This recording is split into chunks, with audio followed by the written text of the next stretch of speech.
Hello there, how are you tonight?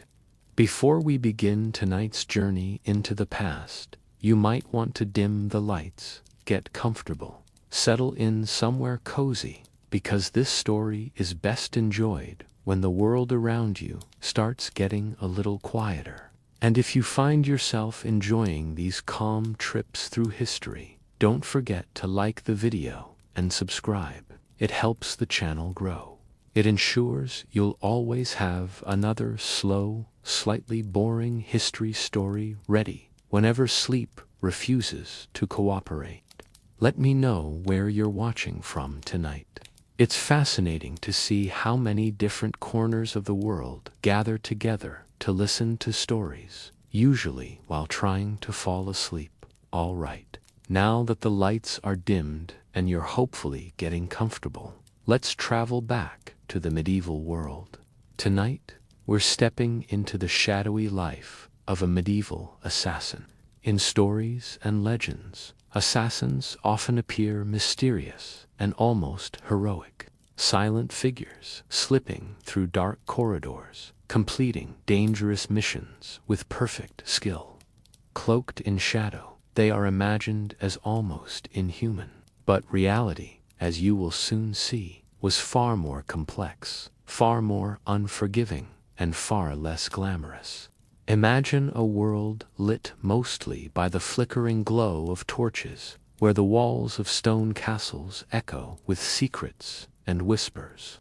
Streets are narrow, cobbled, and often slick from rain or snow, and towns are crowded with merchants, beggars, and guards, any one of whom could spot a stranger in the wrong place. In this world, moving unseen was not merely a skill, it was survival. Medieval assassins were not born heroes. They were trained, shaped, and sometimes broken by a system that demanded perfection.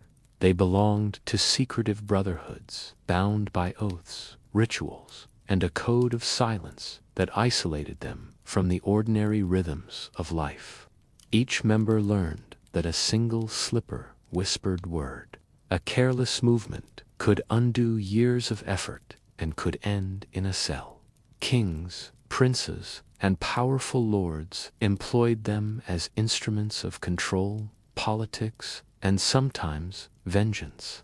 They were the invisible threads tugging at the fabric of kingdoms, quietly removing obstacles without the public ever knowing their influence. Yet, the life of an assassin was lonely. Every relationship risked exposure. Every emotional tie could be exploited by enemies. The tools of their trade were simple, yet effective: small daggers, hidden blades, poisons carefully prepared, and knowledge of guards, patrols. But it was not the weapon that defined an assassin. It was patience, the ability to wait, to observe, to plan. Some would hide in plain sight for days, learning the rhythm of their target's life. Others would traverse dangerous mountains in silence. And then there was the psychological toll. A medieval assassin was trained to suppress fear, but not to eliminate it. Fear was a constant companion, whispering at the edges of consciousness. It was the faint shiver when climbing a roof. They had to live with the knowledge that discovery meant death, or, worse, a slow, humiliating punishment. But perhaps the most human aspect was the quiet moments between missions. These were fleeting, rare walks in the moonlight. In those moments, the assassin was simply human, craving warmth, comfort, and a life that could never truly exist. Tonight, we will step slowly into this hidden world. We'll explore their origins, their missions, and the burdens they carried. Follow their paths through shadowed corridors and into the hearts of power, where a single mistake could ripple into disaster. This is a story of survival, of fear, of secrecy. Settle in, let the night deepen. Together, we'll enter the secret life. And perhaps, by the end, you'll understand why it truly sucked to be one.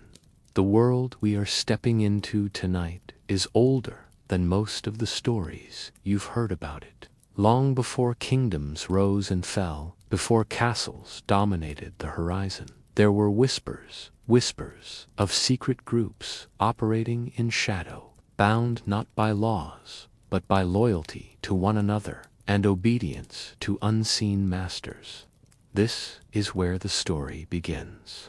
Origins are always difficult to trace, especially when the earliest records come from those who feared the very existence of these shadowy figures. Imagine the lands stretching from the deserts of the Middle East to the rugged hills of Europe, dotted with cities under siege by ambition. Here, in narrow alleys and hidden chambers, small groups formed brotherhoods whose purposes were secret, their numbers carefully controlled. Some scholars point to the mysterious sects of the 11th century, while others suggest teachers who trained men in arts considered dangerous and sacred. These early orders were not merely about killing, they were about control of knowledge, information, and power. Each member was chosen not because of strength, but because of mind, cunning, and a capacity for patience. In these early days, the assassin orders were highly ritualized, yet hidden behind layers of deception. Recruits were often brought into small, isolated compounds, perched high on cliffs, or tucked away in fortified mountain retreats. Here, the first lessons began, not in combat, but in observation. They were taught to read the world in silence. The rhythm of footsteps on a wooden floor, the subtle sway of a lantern, the nearly imperceptible shift in a guard's gaze. The secrecy of these early orders was both their shield and their weapon. Members were forbidden from speaking of their identities. They were trained to answer only to their masters, who themselves were often faceless, known only through coded messages, and the world beyond. Most of it could not be trusted. Every passerby could be a spy, a rival, or a mark. Over time, these orders developed a structure designed to protect themselves from betrayal. Apprentices learned first to observe and mimic, then to move unseen, then to strike when necessary.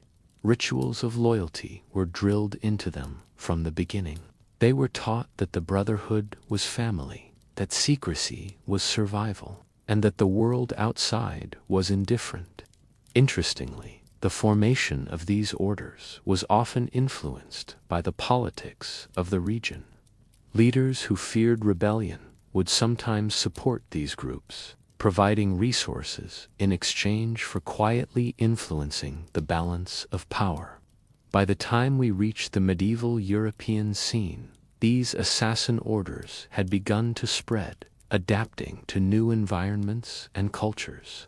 Now, they moved through cities, courtyards, and castles, refining techniques for stealth, deception, and precision. The core principles remained unchanged: secrecy, loyalty, patience, and the relentless pursuit of one's task. It is tempting to imagine these early assassins as purely malevolent, shadows haunting the corridors of power. But the reality was more complex. They were instruments of influence in a time when direct confrontation could easily lead to annihilation. Their power lay in subtlety, cunning, and the ability to act unseen, often shaping history in ways never recorded in chronicles. Tonight, as you imagine these beginnings, picture a world where trust was rare and shadows were constant companions. The first assassin orders were more than killers. They were an entirely different kind of human, trained to navigate danger with grace. In the chapters to come, we'll see how these orders evolved from hidden groups to feared names across entire regions. But always remember, even at the very beginning, this was not a life for the faint-hearted. So, as the night deepens, Imagine the first recruits huddled in candlelit rooms, listening to the cryptic words of their masters. The lessons they learned would echo for centuries, and the shadow they cast would stretch far beyond the mountains where they began.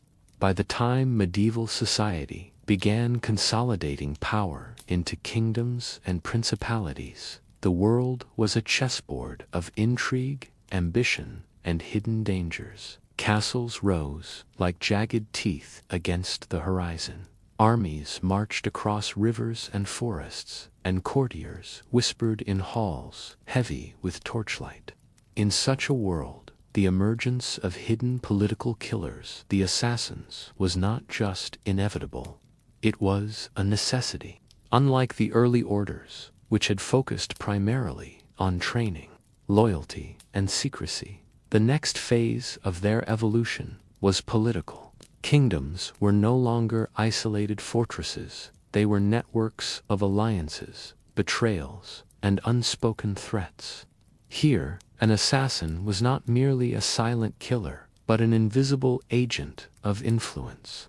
One wrong word or an unnoticed betrayal could topple a noble house, ignite a war, or shift the delicate balance of power in a region. Picture, for a moment, a dimly lit council chamber. The air smells of burning tallow, parchment, and sweat. Advisors argue in hushed tones while the ruler listens, weighing every subtle inflection and gesture. Somewhere, hidden in the shadows outside the window, an assassin watches. Their presence is unknown, their eyes trained on a single goal. They are patient, calculating, and disciplined, knowing that one misstep could alert guards or ruin months of preparation. Yet, despite the danger, this was precisely where assassins could exert the most influence by shaping events without ever being seen. The rise of these political killers was intertwined with the needs of rulers who lacked full control over their territories. Kings and princes, aware of the fragile nature of loyalty, often relied on these secret agents to eliminate rivals discreetly. Open conflict was costly and unpredictable. An assassin offered precision. They could remove a rival lord, destabilize a rebellious faction, or manipulate events in ways that no army or public decree could achieve. In a sense, assassins became the silent architects of power. But becoming a political killer was not merely about skill with a dagger or the ability to disappear into shadows. It required understanding human behavior, reading intentions, and anticipating consequences. A successful assassin of this era needed patience beyond measure, able to watch a target for weeks or months, noting every routine, every hesitation, and every weakness. They learned to blend seamlessly into their sometimes as a beggar, sometimes as a traveling merchant, and other times as a trusted servant. Their mastery of observation became their greatest weapon. Interestingly, the political nature of their work often meant that assassins had to navigate a web of competing loyalties. A mission ordered by one ruler could conflict with allegiances to another, and mistakes could be fatal. They operated in a space where ethics were fluid and survival required cold calculation.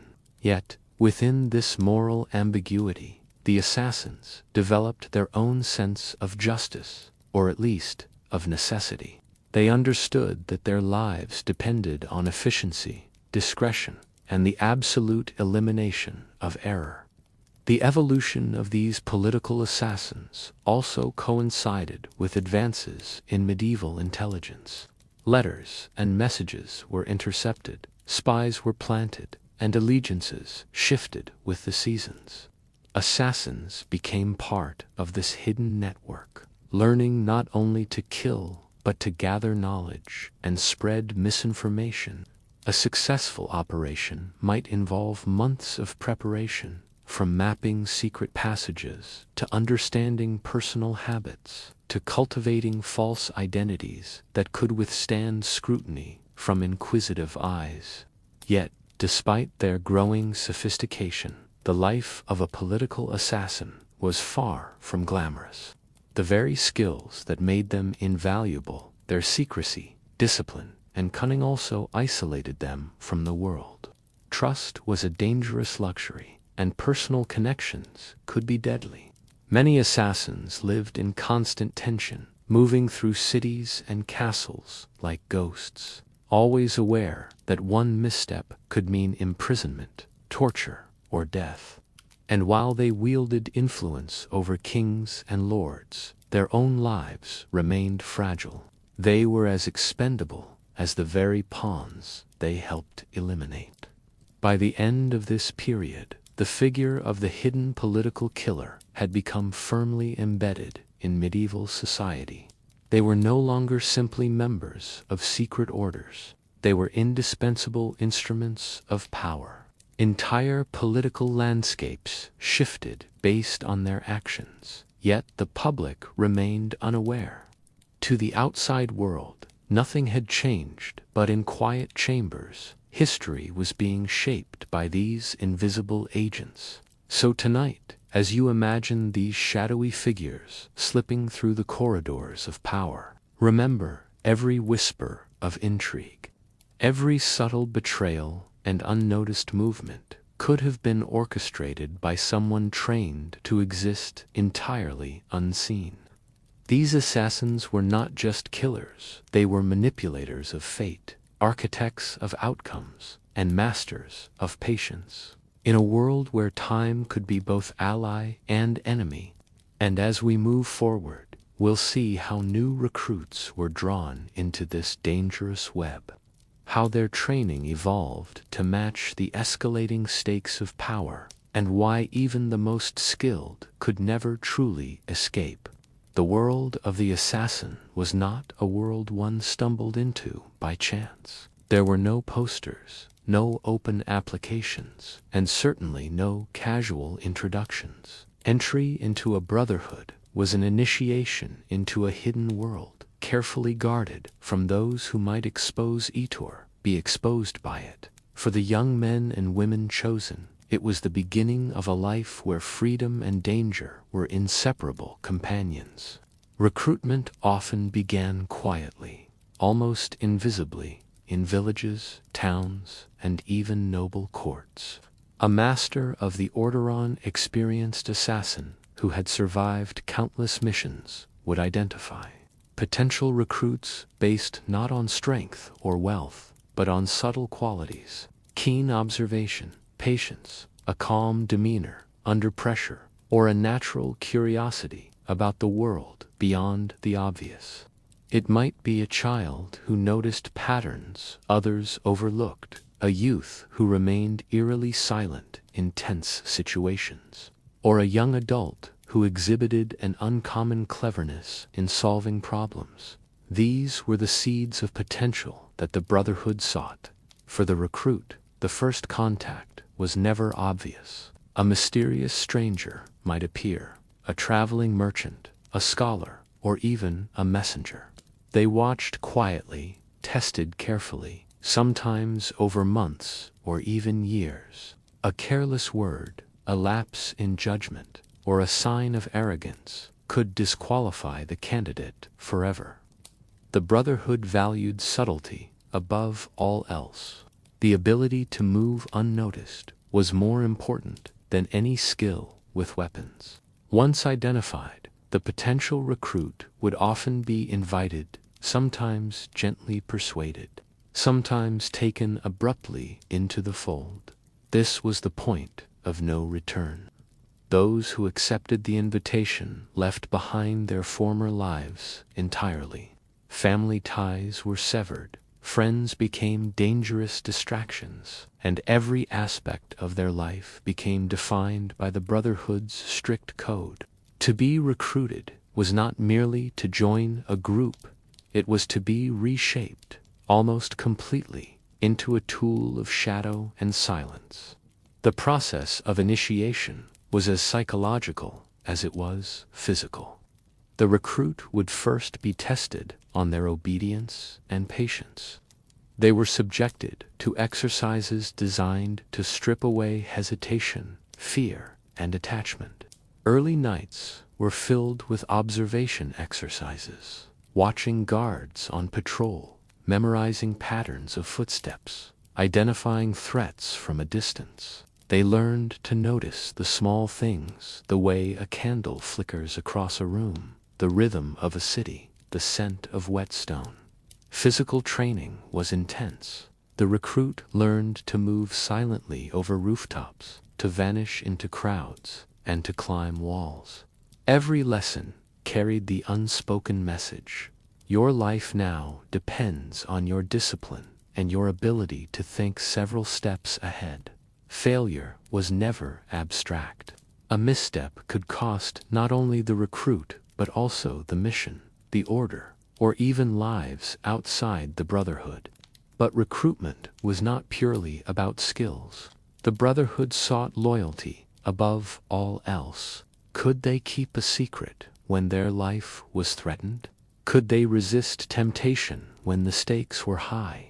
Could they place the mission above personal desire? These tests often took months, for trust could never be rushed. The methods of recruitment also varied, depending on the region. In the mountains of Persia, young recruits might be trained in secret fortresses. In Europe, they could be quietly drawn from the families of minor nobles or merchants, their talents recognized during mundane routines. But no matter the location, only those who could endure isolation, discipline, and constant scrutiny could survive the induction. Interestingly, not all recruits were willing participants. Some were coerced into service through threats or exposure to dangerous knowledge. Others sought the Brotherhood deliberately, drawn by the promise of power, revenge, or belonging.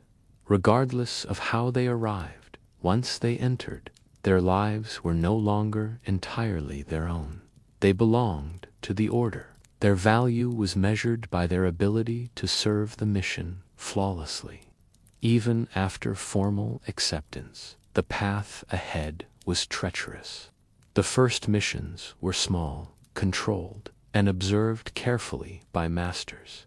Success earned respect. Failure earned consequences that were often brutal. By the time a recruit completed initiation, they had been remade into something almost unrecognizable to the world they left behind. A figure who could vanish into night, strike unseen, and navigate a world of intrigue with lethal precision. And so, as we step further into this hidden life, consider the gravity of this beginning. Recruitment was never simple. It was a quiet, patient process that demanded obedience, cunning, and endurance.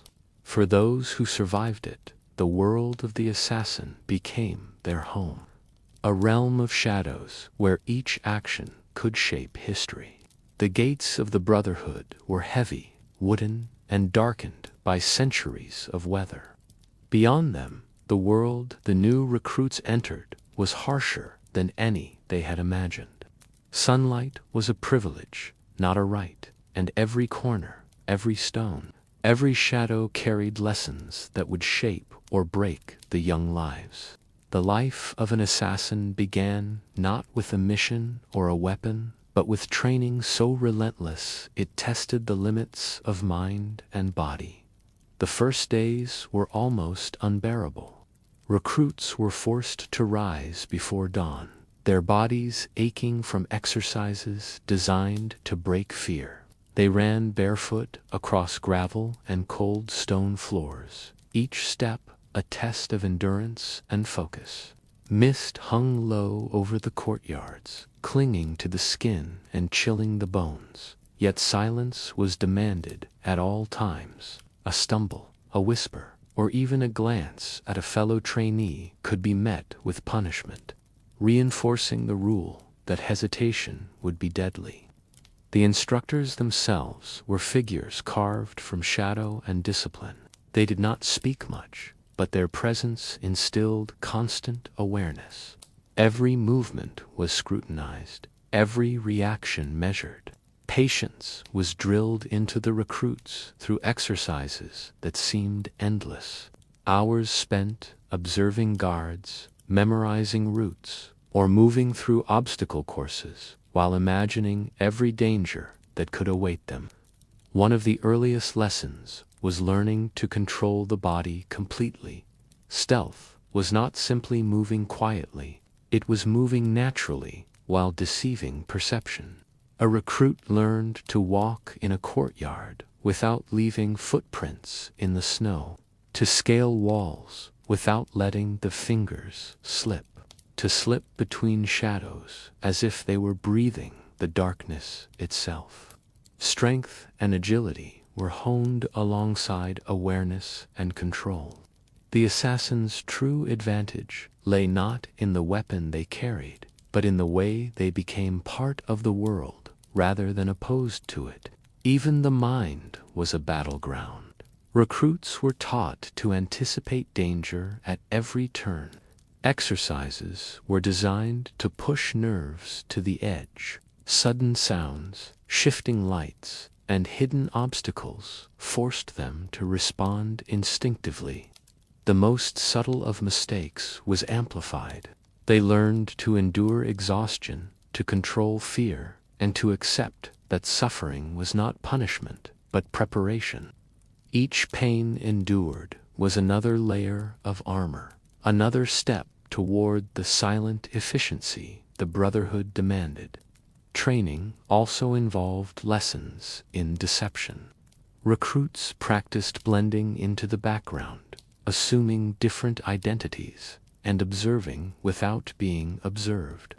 They were placed in crowded towns, sometimes tasked with following strangers for hours, unseen, while memorizing patterns of behavior.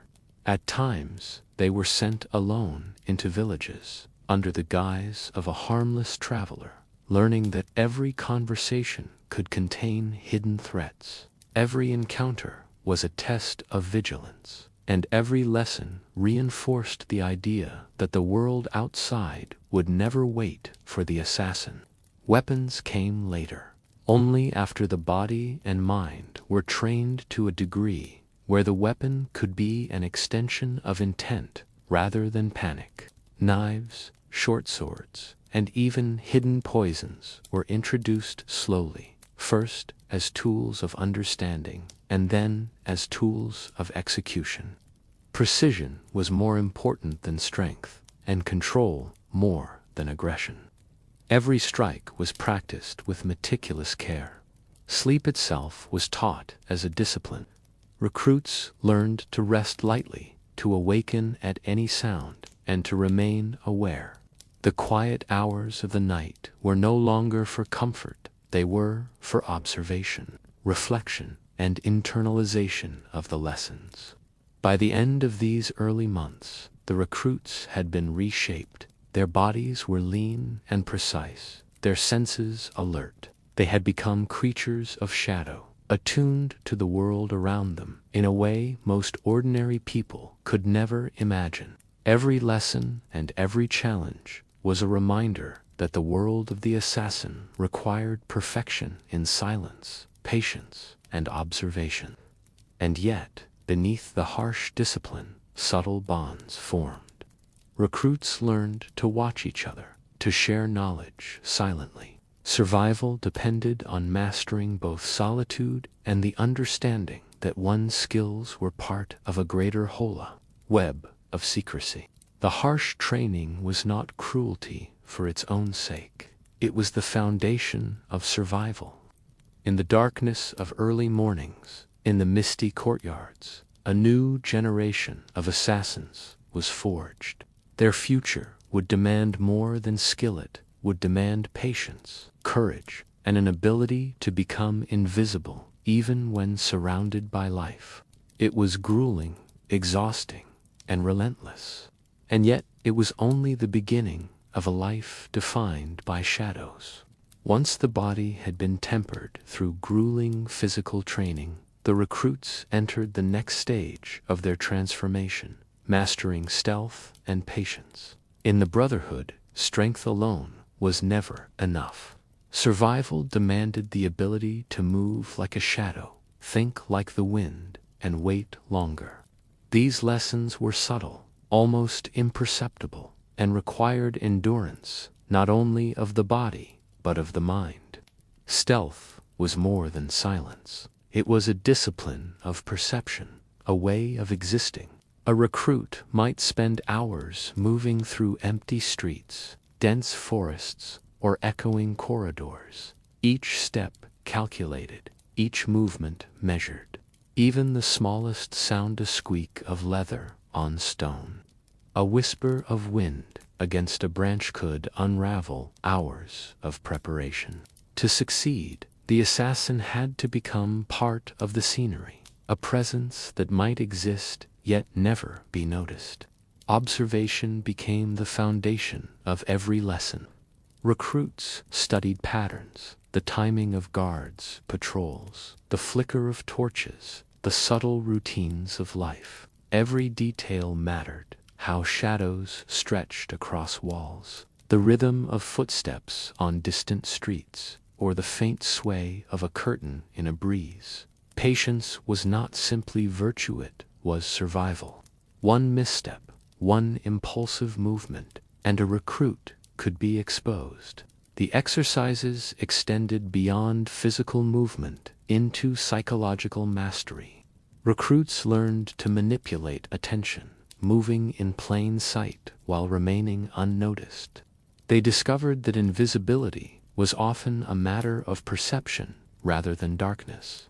Understanding how to blend seamlessly into crowds, the subtle manipulation of what others saw or failed to see, was as essential as any skill with a blade. Patience, intertwined with stealth, became an active discipline. Recruits might spend entire nights perched in hidden alcoves, waiting for the perfect moment. They learned to suppress every instinct, to resist acting too soon, to trust that the careful measurement of time could be more powerful than force. A moment's impatience could destroy months of preparation. A breath taken too early could mean detection. Disguise was another crucial skill. The recruit could become anyone: a merchant in a marketplace, a wandering scholar, or a servant.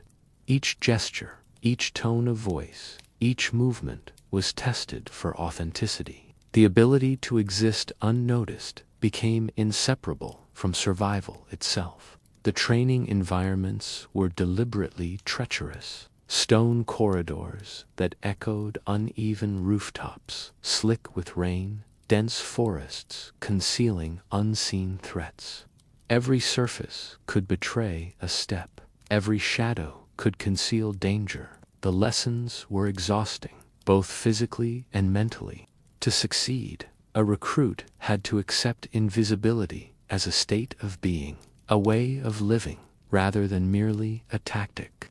Through these trials, the young assassins began to perceive the rhythm of the world differently. Sounds, movements, and patterns became a language. Shadows offered shelter. Silence carried meaning. Every interaction, every glance, every second held potential danger or opportunity.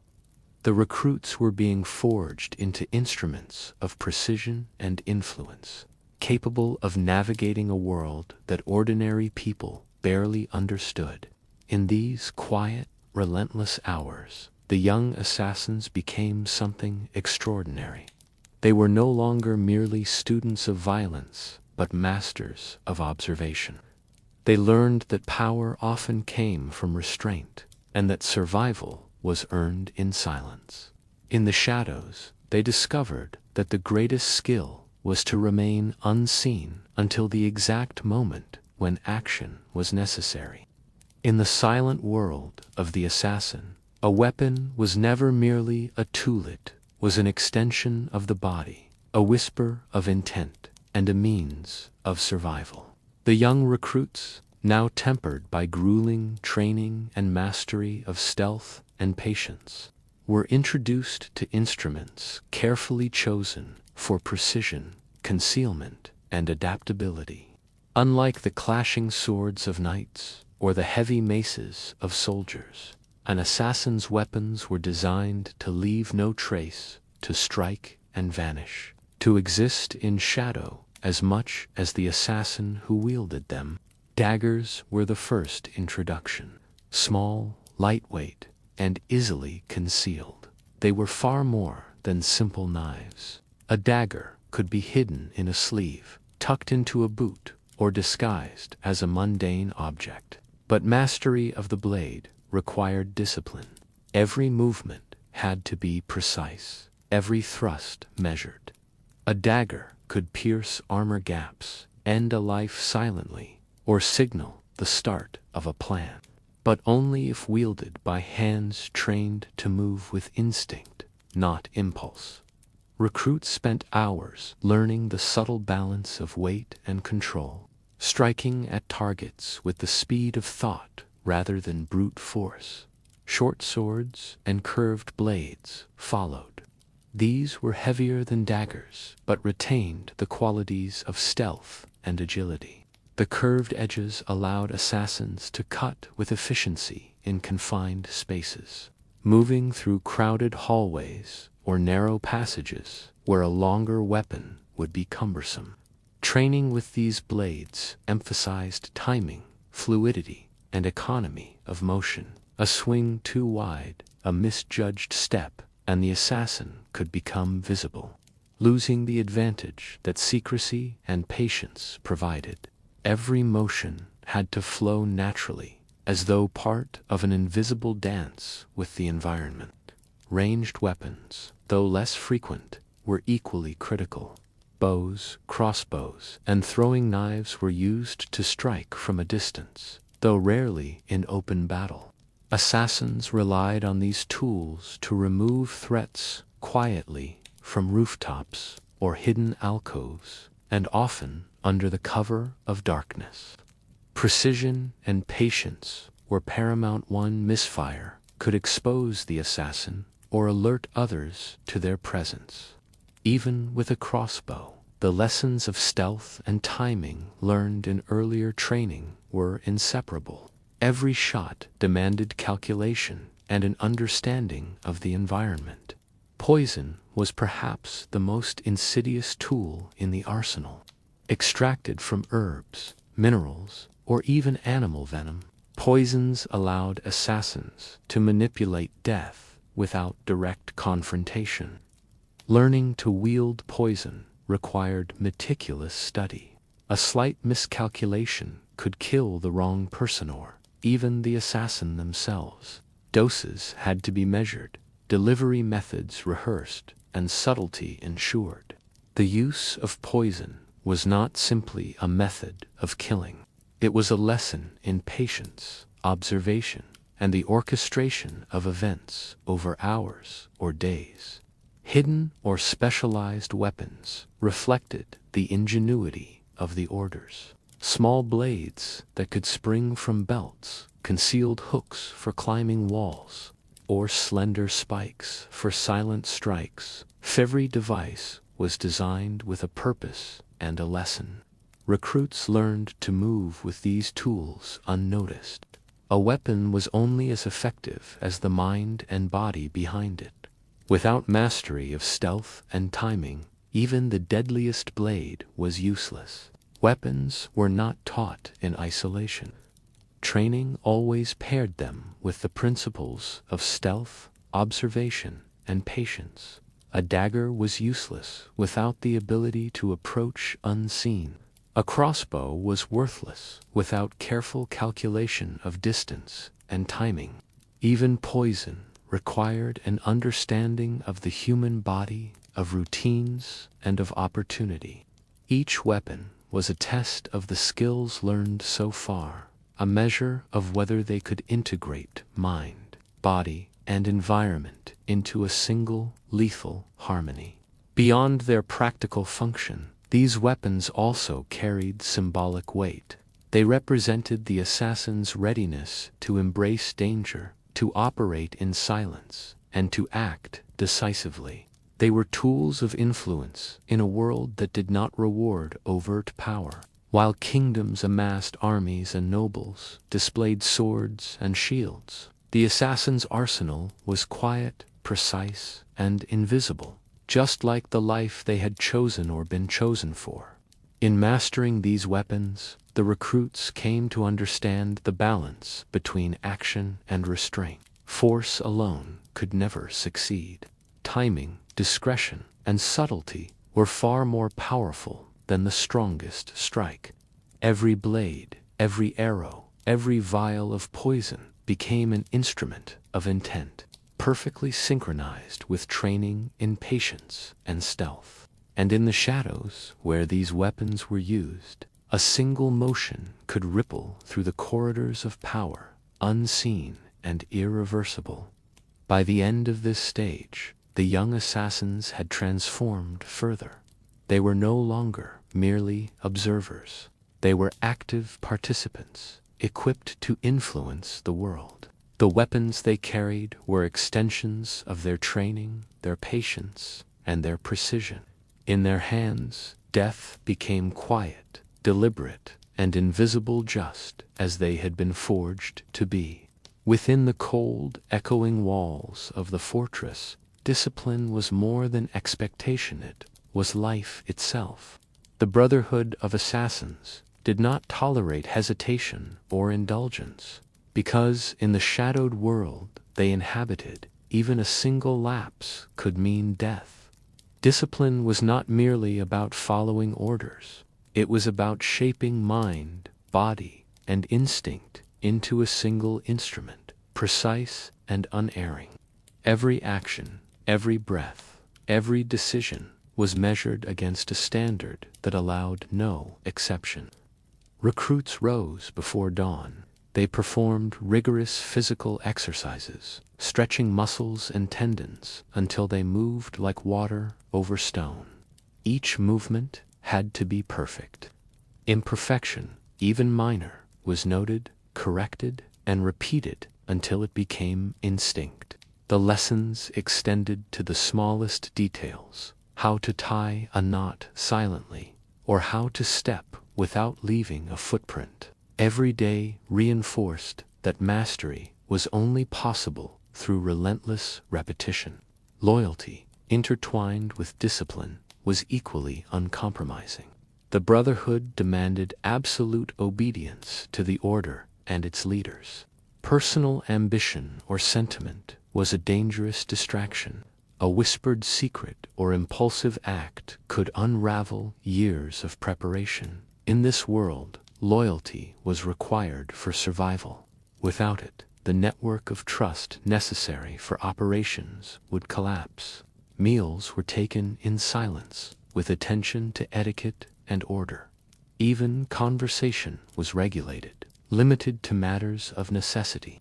Recruits learned to control not only their actions, but their expressions, their gestures, and the way their eyes moved across a room. The smallest signal could betray emotion or thought, and in the world outside, such signals could be fatal.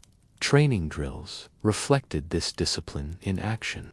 Recruits performed repeated exercises in climbing, stealth, and combat. Mistakes were corrected immediately, often with the weight of consequences made clear through rigorous simulations. Every movement was intended to instill precision, every pause designed to sharpen awareness, reinforcing that success depended on execution.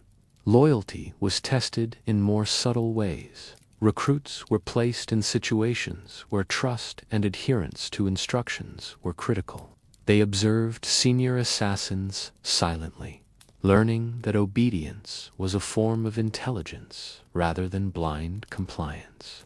A recruit who followed faithfully learned the unspoken lessons of discretion, patience, and anticipation. The relationship between discipline and loyalty was reinforced in shared hardships. Harsh weather, isolated exercises, and scarce resources forced reliance. Bonds were forged, not in comfort, but in endurance. Loyalty to the brotherhood became inseparable from self-preservation. Each recruit realized that failure was not just personal, it could imperil the entire order. Obedience was both a duty and a form of solidarity. Within the fortress, even rest became a form of discipline. Recruits learned to remain alert during sleep and awaken at the slightest sound. The practice trained them to survive in any environment, ready to respond to threats instantly, no matter the hour. By the time a recruit had internalized these lessons, the transformation was profound. Their body moved with the precision of years of practice. They were no longer mere trainees, they were instruments of shadow, capable of executing orders flawlessly and surviving where others would fail. In the assassin's world, this combination of discipline and loyalty was not optional. It was the essence of existence. The fortress had done its work. Recruits had been stripped of hesitation, reshaped in rigor, and bonded to a code of vigilance. Only the mind forged in discipline and the heart anchored in loyalty could endure the shadows that awaited beyond the gates. The life of an assassin was not merely defined by physical skill or precise strikes. The true burden often weighed invisibly, deep within the mind. Within the shadows, behind the calm composure and disciplined exterior, lay the constant pressure of the choices they were forced to make. Choices that could alter lives, shape politics, or end in disaster with a single miscalculation. This pressure was as real and relentless as any blade. From the earliest days of training, recruits were conditioned to internalize tension. Every exercise in observation and stealth carried an undercurrent of mental strain. They were taught to anticipate danger in every sound, pattern, and gesture. The mind could not rest, for threats were everywhere. The consequences of error were absolute. This mental vigilance, repeated day after day, began to shape a quiet anxiety that lingered long after training ended. The psychological pressure was compounded by the nature of secrecy. Recruits learned to live double lives, outwardly ordinary, yet inwardly alert to threats. Every conversation, every glance, and every routine action could carry meaning or danger. They were trained to read intentions and detect deceit. This constant hyper-awareness created a subtle, persistent tension, a mental shadow that followed them even into sleep. Isolation amplified the strain. In fortress training and later missions, assassins often spent long stretches alone, with little human contact. Silence, once a tool of stealth, became a companion of reflection and, at times, unease. The human mind had to adapt to prolonged solitude. Recruits learned to confront their own thoughts and the weight of responsibility without distraction, transforming mental endurance into a vital skill. Even success carried its own pressure. Completing a mission flawlessly did not grant relief. It only heightened expectations. One's reputation, the trust of the masters, and the anticipation of future assignments hung as an invisible weight. Every action was measured, compared, and analyzed. Self-doubt and second-guessing were constant companions, tempered only by discipline. The moral complexity of their work added another layer of tension. Assassins were agents of influence, often removing targets for political reasons. Each mission required the mental compartmentalization of life and death, action and conscience. Recruits were taught that hesitation could be fatal. They had to navigate the internal struggle between duty and morality. This constant mental balancing act was a weight that never fully disappeared. Mistakes, however small, were magnified in the mind. A misread movement or a missed opportunity could haunt a recruit for days. The psychological training sought to convert these anxieties into focus. Fear was not suppressed but channeled, sharpening awareness. A trained assassin learned to recognize the tension, to accept it, and to use it as a tool rather than a burden. Pressure also came from unpredictability. No amount of planning could account for every variable. Targets could change behavior without warning. Assassins were taught to embrace uncertainty and remain calm under stress that would paralyze ordinary minds. This resilience was forged through repetition and an understanding that chaos was part of the world they had chosen to inhabit. Even the anticipation of capture or death created a constant, underlying tension. Every infiltration carried the possibility of exposure. Recruits learned to carry fear quietly, to let it guide alertness without dominating thought. The mind became a tool of survival. Ultimately, the psychological pressure of the assassin's life was inseparable from their identity. The mind was the field of constant vigilance. An assassin who could endure mental strain and harness tension became unstoppable. Yet, the mind always carried the invisible weight, the knowledge that one misstep could unravel years of training and bring death or failure. This was the true reality of their lives. In learning to navigate this pressure, recruits became observers and masters of tension, capable of operating where the mind was as much a weapon as the blade.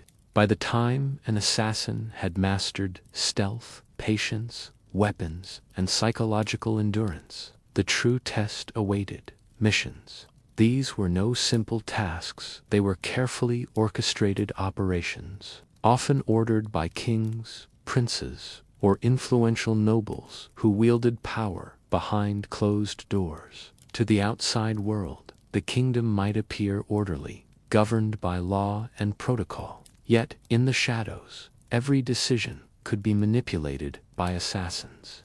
Assignments were rarely explained fully. A leader might issue a directive through a trusted intermediary, a scroll, or a coded message. Targets could range from rebellious nobles and rival advisors to traitorous generals or those whose influence threatened the balance of power. Motivation was almost always political, maintaining authority, eliminating threats, or destabilizing opposition.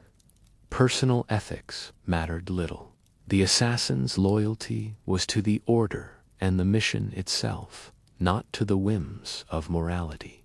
Preparation was meticulous. An assassin studied the target with the same intensity applied to fortress training, mapping routines and observing habits. Every corridor, gate, and alleyway became part of the plan. Every sound, shadow, and interaction held potential information. The missions required more than action, they demanded foresight. Timing, patience, and precision were essential. A single error could reveal the assassin's presence, jeopardize the mission, and imperil the entire order. Assignments from powerful leaders carried a unique weight. Unlike ordinary crimes, these tasks shaped the very foundations of kingdoms. A successful operation could prevent rebellion or shift alliances subtly. The assassin's role was invisible, yet truly monumental. One strike could ripple through politics, changing the course of history, without a single observer aware of the hand guiding events. The burden of responsibility was constant, pressing on the mind like a shadow that never lifted. The selection of targets was deliberate. Leaders often relied on intelligence networks to identify threats and vulnerabilities. The assassin became the ultimate instrument of that intelligence, translating observation and information into action. Recruits learned to interpret incomplete data and anticipate deception. Adaptability became as important as physical skill. No plan survived unchanged once put into motion, and even the smallest miscalculation could provoke unintended consequences. Missions also demanded emotional control. Assassins were trained to act without hesitation, without fear, and without attachment. To falter or to react with anger or mercy could compromise years of preparation.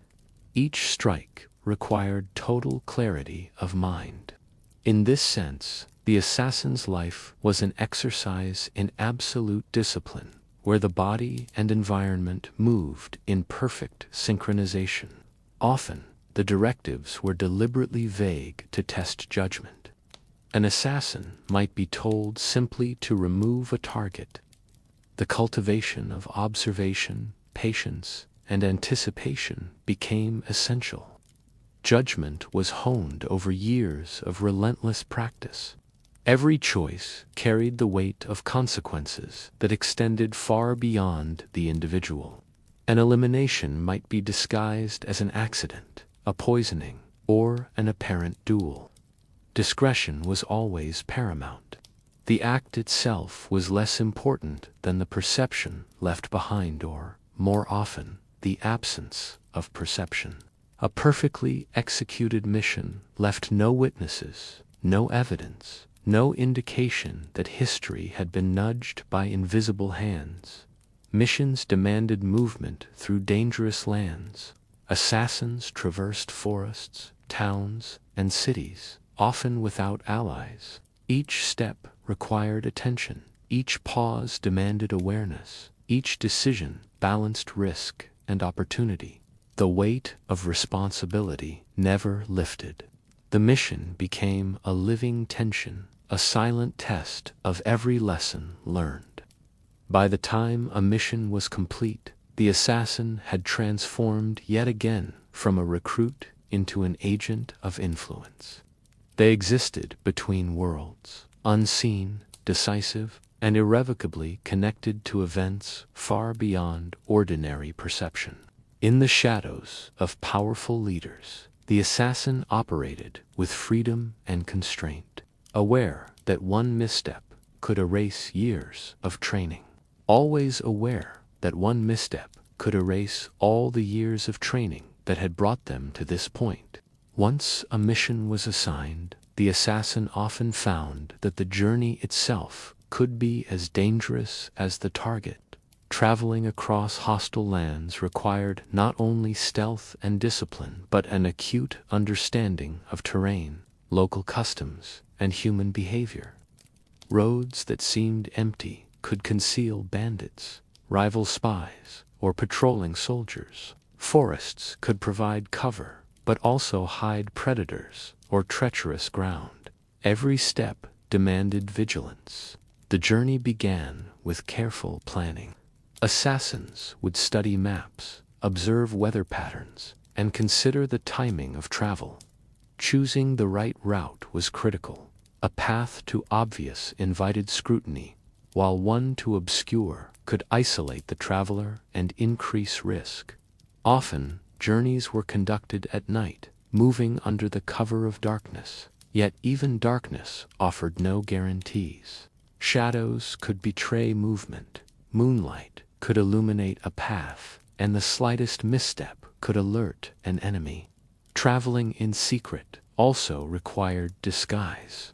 An assassin might present themselves as a merchant carrying wares, a wandering scholar, or a servant seeking work. Every detail mattered. The manner of walking, the way clothing was adjusted, the tone of speech, even the rhythm of breathing. A single flaw in appearance or behavior could raise suspicion, undoing days of preparation. The greatest skill was to become so ordinary in the eyes of others that nothing about the traveler invited attention. Supplies and tools were carried with careful thought. Weight and noise could betray movement. so only essential items were taken. Water had to be sourced carefully, and meals often consumed sparingly, while constantly scanning the surroundings for potential danger. Even a simple stop to rest could become perilous if overlooked. Every moment demanded the integration of patience, observation, and adaptation. The mental strain of traveling alone or with minimal companions was considerable. Silence became a companion, yet prolonged isolation could amplify fear and uncertainty. The assassin relied on intuition to interpret sounds and subtle environmental cues. A snapping twig, a distant horse's hooves, or a flicker of light could signal a threat or a clue to advance undetected. This heightened awareness was constant, draining, yet essential to survival. Encounters with people were handled cautiously. Markets, villages, and towns were unpredictable. Every stranger could be a potential allure, a hidden danger. Assassins relied on observation over conversation, body language over spoken words, always aware that information could be as lethal as a dagger. Weather and natural obstacles were additional challenges. Rain could turn roads into mud. Storms could mask movement or expose it unexpectedly. The assassin learned to use the environment strategically. Shadows for concealment, wind to carry noise away, terrain to mask footprints. Adaptability became as critical as patience. Travel was rarely linear. Routes were chosen and abandoned. Plans altered as circumstances shifted, and improvisation became necessary. Learning to make swift decisions under pressure while maintaining invisibility was a constant, delicate balance. Through these journeys, the assassin's connection to the outside world deepened. Travel exposed them to the lives of ordinary people. Each successful journey reinforced patience, resilience, and confidence, while failures served as lessons in humility and caution. Travel itself became a form of training, shaping body, mind, and instincts for the unpredictability of missions to come. By the end of the journey, the assassin had become a master of movement through dangerous lands. In mastering travel, the assassin learned that survival was as much about discretion and patience as it was about skill with weapons. Every journey and every night spent moving silently brought them closer to the precision and control necessary to complete the mission itself. For an assassin, cities were as dangerous as battlefields, though far less predictable. The cobbled streets, bustling markets, and crowded squares offered both concealment and peril. To move unnoticed in such places required more than physical skill. It demanded mastery of observation, patience, and subtle adaptation. Every passerby could be a threat or a distraction, and every alleyway, doorway, or rooftop held the potential for both concealment and exposure. Blending into a crowd began with careful study. The assassin watched patterns of human behavior. Merchants calling out their wares, children darting through narrow streets, guards patrolling in pairs or alone. Every gesture, every rhythm of life became a language to decode. A person who walked too quickly, looked too often at others, or moved with unnatural confidence risked standing out. The goal was not to disappear entirely, but to become ordinary, so ordinary that even the sharpest eye would pass by without notice. Disguise played a critical role. Clothing, posture, and mannerisms had to match the assumed identity. A merchant, a beggar, a traveling scholar, or a servant could all serve as plausible covers, but each required more than appearance. The assassin had to inhabit the role completely, adopt the speech patterns, gestures, and even habits of the persona. Every interaction was both a test and a rehearsal for the life of invisibility they had trained for in fortresses. Crowds were not only cover, they were tools. An assassin could move with the tide of people, allowing movement without drawing attention, pushing through a marketplace, blending into a festival, or slipping alongside a group of travelers, created layers of concealment. Yet the same crowds could conceal dangers, pickpockets, rival spies, or sudden patrols. Constant vigilance was required. Eyes had to scan, ears had to listen, and instincts had to anticipate threats before they became tangible. Every step was deliberate, every glance measured. The assassin's mind became a map of the city. Streets, alleys, and rooftops were memorized. A narrow passage could offer a shortcut, a hidden staircase, a vantage point, a shadowed doorway, an instant of concealment. Even the sounds of the city, the clip of hooves, the clatter of carts, were tools for navigation. By interpreting these subtle cues, the assassin could move like water through stone, slipping past dangers unnoticed. Patience was paramount. In crowded streets, the assassin often had to wait for the perfect moment. Acting too soon could reveal presence. Waiting too long could mean losing the advantage. Interactions were minimal, deliberate, and strategic. Every conversation was a rehearsal in subtlety. Every gesture a calibration of normalcy. The assassin learned that ordinary behavior could be the most lethal camouflage. Fog could obscure a figure on a bridge. Rain could mask footsteps. Sunlight could create illusions along walls and windows. The assassin learned to manipulate perception, to use the city's rhythms as an extension of stealth. By the time the assassin had mastered urban blending, they had become part of the city itself, not an intruder, but an invisible thread. Their presence was unnoticed, yet purposeful. Every movement calculated, every interaction muted. In these crowds, the assassin learned that survival was not merely about hiding, it was about becoming a shadow in a living, breathing world. Even the most skilled assassin could never fully escape one simple truth: discovery was always possible, no matter how carefully they moved, how perfectly they blended into crowds, or how patiently they studied their surroundings. The world was unpredictable.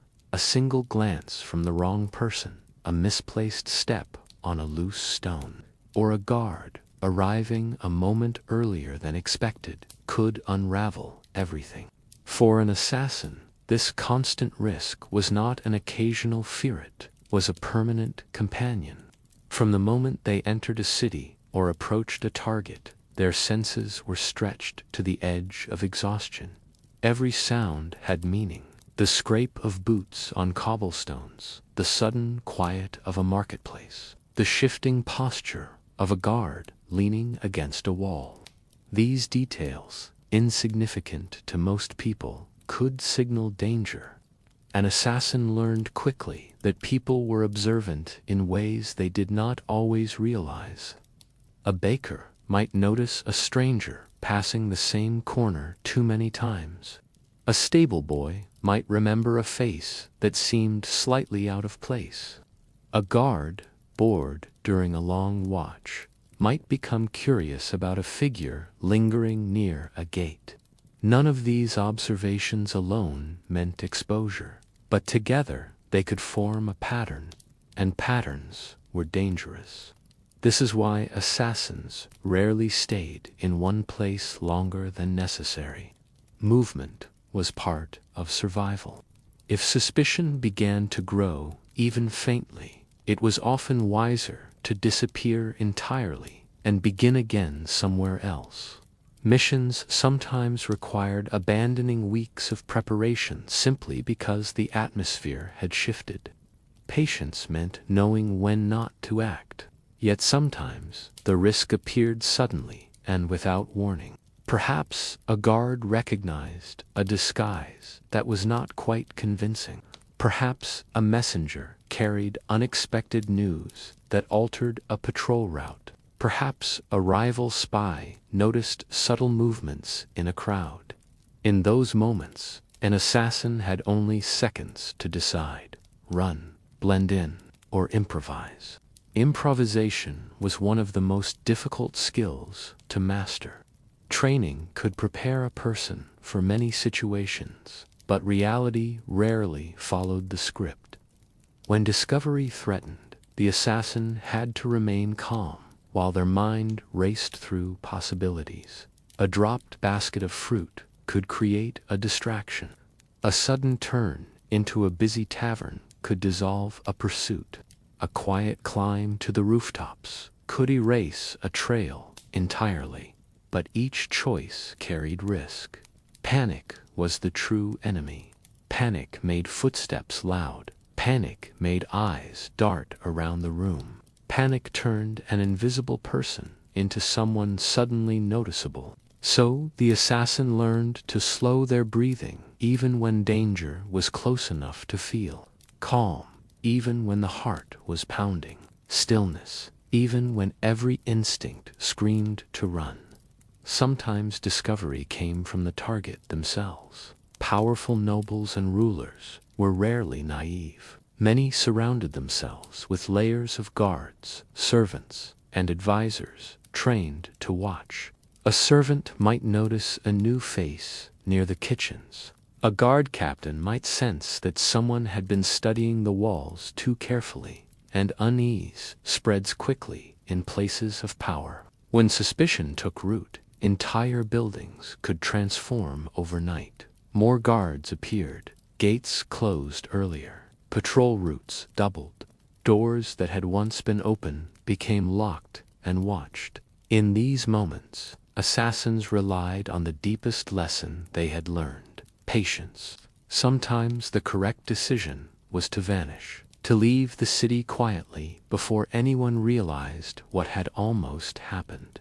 Failure was dangerous, but capture was worse. Capture meant interrogation.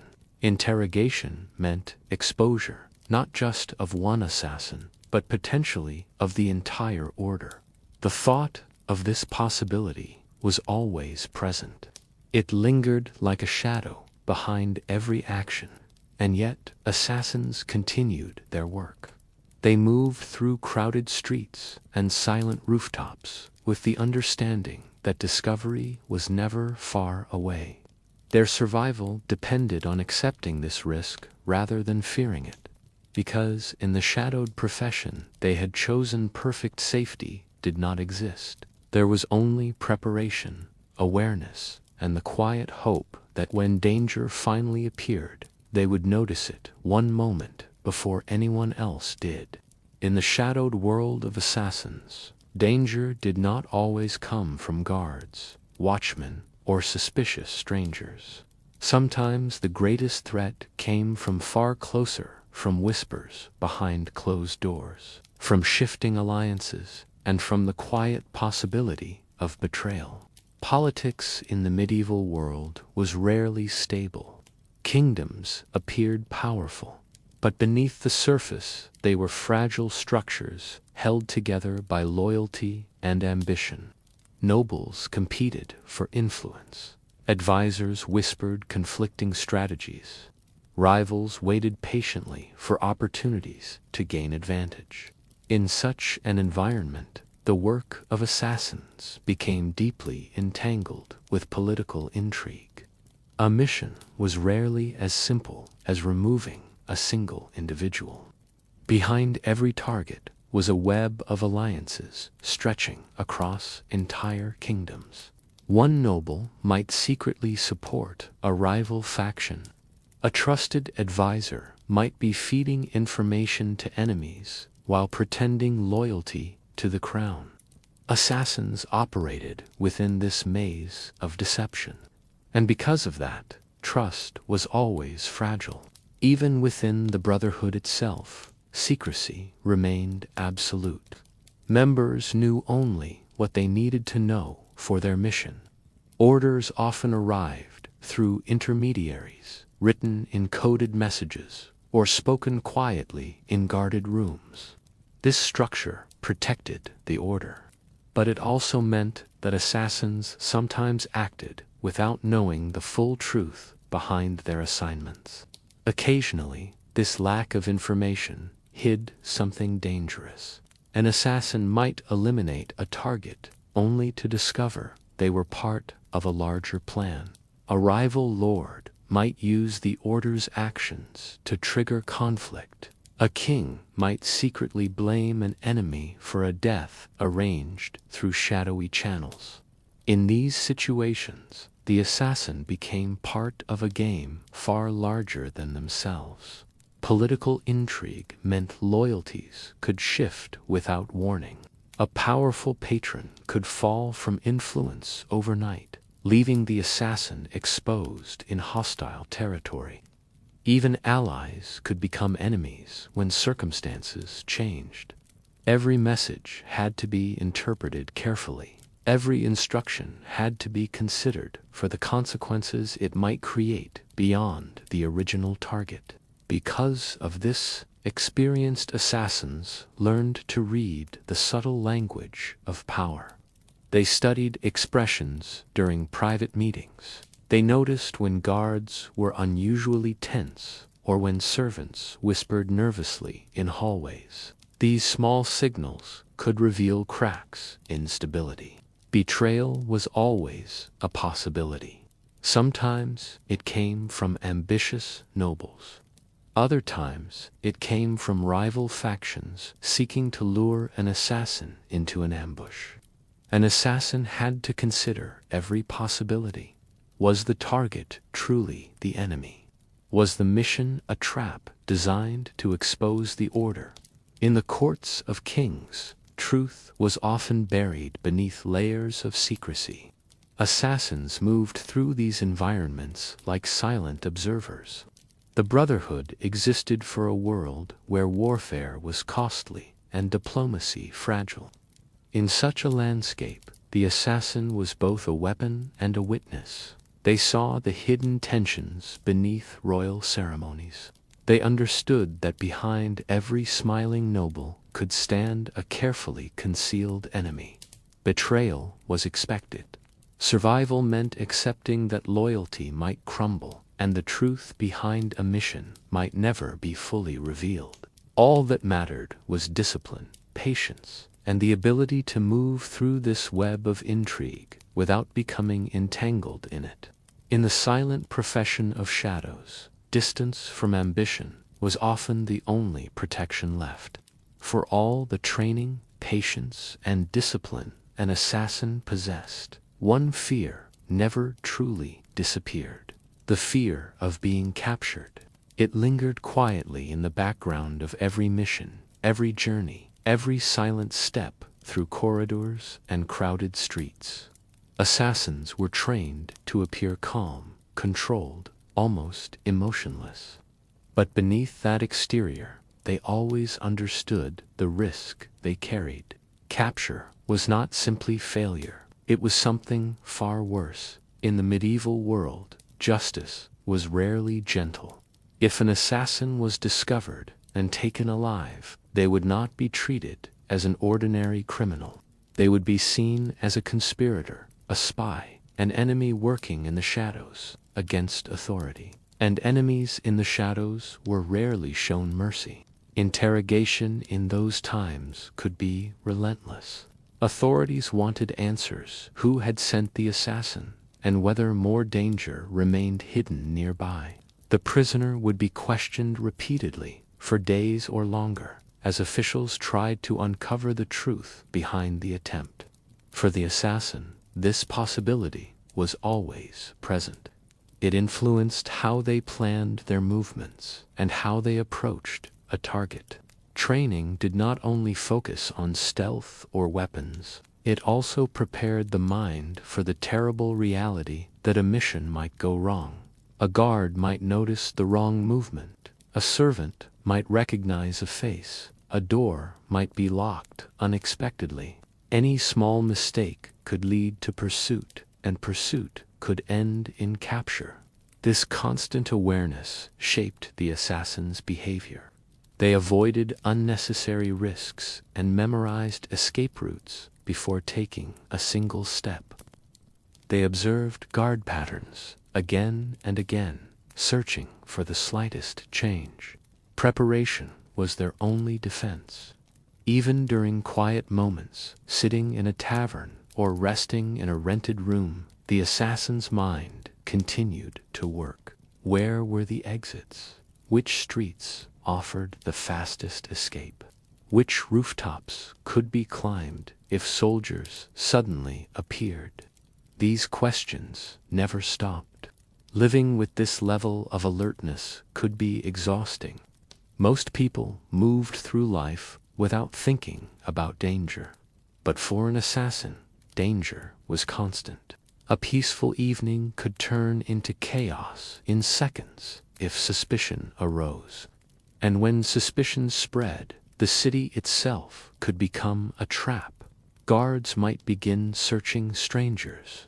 Messengers could ride out with descriptions. An assassin caught had to move quickly and carefully. Escape might involve slipping out before dawn or vanishing into nearby forests before the search widened. But escape was never guaranteed. That is why the Brotherhood trained its members to face capture with mental discipline. Only calm thinking offered even the smallest hope. Some assassins carried tools meant not for attack, but for avoiding interrogation if escape became impossible. To be taken alive could endanger far more than one person. Secrets protected the entire order. If those secrets were revealed, years of careful work alliances, safe houses, hidden routes could collapse overnight. Success meant disappearing without a trace. Failure meant running before the trap closed, and capture meant the end. Because in a world built on secrecy, survival depended on ensuring that no one ever learned who had truly been there. That knowledge, once revealed, could unravel the entire shadowed world. The assassins spent their lives navigating. Failure in the world of assassins was never treated lightly. From the very beginning of training, recruits were taught that every mission carried enormous weight. A single assignment could influence political alliances, destabilize rival factions, or quietly protect a ruler from hidden threats. The consequences of success or failure did not belong only to the assassin performing the task. They often reached far beyond, affecting the reputation and safety of the entire Brotherhood. Because of this, failure had consequences.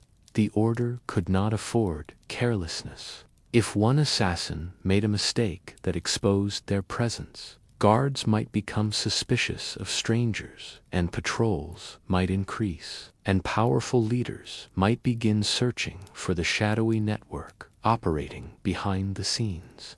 A single poorly executed mission could unravel months or even years of careful preparation. For that reason, the Brotherhood maintained strict standards. Punishments were not always dramatic or brutal, but they were always serious. The goal was not simply to discipline the individual, but to protect the secrecy and stability of the entire order. Every member understood this from the moment they joined. When a mission failed without exposure, the consequences were often internal. The assassin might be summoned before senior members and questioned about every detail of the operation. What went wrong? What warning signs had been missed? What decisions could have been made differently? These sessions could last hours. Every movement, every choice, every moment of hesitation was examined carefully. The purpose was to understand the failure and ensure that the same mistake would never happen again. Sometimes the punishment involved additional training. An assassin might be sent back to the fortress to repeat exercises they had already mastered, climbing walls in the cold rain, practicing stealth across echoing corridors, or studying surveillance patterns for days without rest. These punishments were exhausting, but they reinforced the idea that perfection was not optional. Other consequences involved temporary loss of responsibility. An assassin who failed the mission might be removed from active assignments for a time. Instead of traveling through cities and courts, they could be given quieter tasks, like guarding supply routes. These roles were not humiliating, but they were reminders that trust had to be rebuilt. More serious failures, however, carried heavier consequences. If a mission failed in a way that exposed the Brotherhood, the response could become much stricter. A captured assassin who revealed information could compromise hidden safehouses, allies, and communication networks. Such breaches were considered extremely dangerous. The Order could not ignore them. The Brotherhood might impose severe internal penalties, sometimes removing the individual from the Order entirely. In a world where secrecy was everything, a person who could not protect that secrecy became a permanent risk. But perhaps the most powerful punishment was not physical at all. It was the weight of responsibility. Assassins understood that their actions affected others. If a mistake caused increased security, fellow members might struggle to complete their own missions. If a target escaped, that person might strengthen their defenses or retaliate against those suspected of involvement. Failure created ripples, and those ripples could last for years. Because of this, many assassins carried the memory of failed missions with them long after the events themselves had passed. The quiet moments after returning to the fortress could be filled with reflection, replaying decisions and reconsidering movements. These memories became lessons. Over time, experienced assassins developed a deeper understanding of patience, timing, and caution precisely because they had once failed. The Brotherhood believed that controlled failure, properly studied, could strengthen the Order rather than weaken it. Still, the expectation remained clear. Missions were not given casually. Every assignment carried the understanding that success protected the Order, while failure placed it at risk. The pressure followed assassins everywhere through marketplaces, forests, and dimly lit corridors inside powerful castles. In the silent profession they had chosen, there was little room for mistakes, and the consequences of failure were never forgotten. Across the medieval world, there were moments when the quiet work of assassins briefly touched the surface of history. Most of their missions passed unnoticed, their success hidden behind rumors or unexplained events. But sometimes an attempt became so bold, so unexpected, that it echoed through courts and chronicles for years afterward. Stories traveled slowly in the medieval world, carried by merchants, travelers, and wandering storytellers. Over time, these stories grew larger, blending fact with speculation. People whispered about mysterious figures who slipped through heavily guarded palaces. One method involved approaching a target openly. An assassin would infiltrate a court by posing as a messenger, servant, or visiting scholar. Once close enough, they would strike quickly, often using a concealed dagger. This method relied not on speed alone, but on months of preparation. The assassin had to understand the rhythms of the court, who came and went, and how guards were positioned. Even the smallest details mattered: how long audiences lasted, where visitors were received, and which corridors remained quiet at certain hours. Entering a palace meant moving directly into the center of power. A guard might notice unfamiliar behavior. A servant might recognize an outsider. The assassin had to remain calm under intense scrutiny, maintaining the appearance of an ordinary visitor until the final moment. Sometimes these attempts succeeded with astonishing speed. A ruler might collapse suddenly, leaving confusion while the assassin vanished into the chaos. In other cases, the attempt failed, triggering immediate panic. When failure occurred, witnesses might describe the event in vivid detail. Messengers would ride to nearby cities carrying news.